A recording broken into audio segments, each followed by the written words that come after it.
Need for an education policy. اب یہ دیکھتے ہیں کہ ایجوکیشن پالیسی کی ضرورت ہمیں آخرکار کیوں ہے اور اس کی کلیدی حیثیت کیا ہے 18th امینڈمنٹ کے بعد. دس ایجوکیشن سیکٹر پلان ہائیلائٹس کی policy areas. It rightly focuses more on the implementation aspects rather than on the sector vision.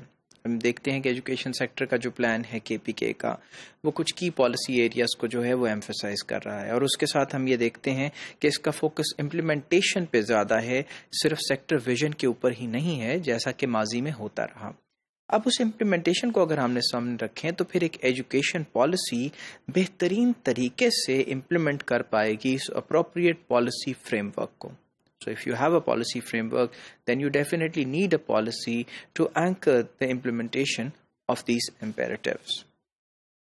Education policy اور کیا کر سکتی ہے کہ it will also enable a more logical relationship between articulation and commitment of public policy for the education sector.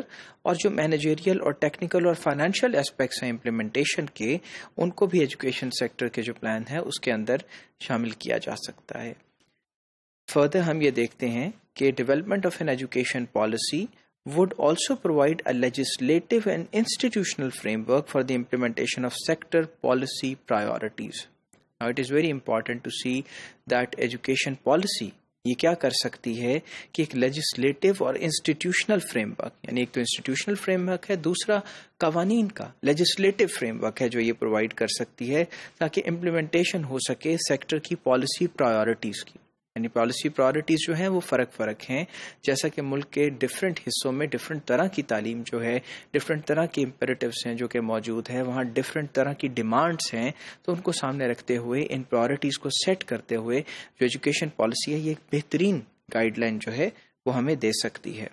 اور ایک education policy کو develop کرنے سے کے پی کے ایک اور بات بہت امپورٹنٹ ہے کہ K P K can assume a leadership role in this respect, کیونکہ ابھی تک جو دوسرے تمام صوبے ہیں انہوں نے اپنی ایجوکیشن پالیسی کے اوپر کام نہیں کیا، یعنی کچھ سبسٹانشل ڈیولپ نہیں کیا. تو اگر کے پی کے ایسا کر گزرے تو یقیناً ملک بھر میں اس کا جو رول ہے وہ لیڈنگ ہو سکتا ہے، جو کہ دوسروں کے لیے مشعل راہ ثابت ہوگا باقی ماندہ صوبوں کے لیے.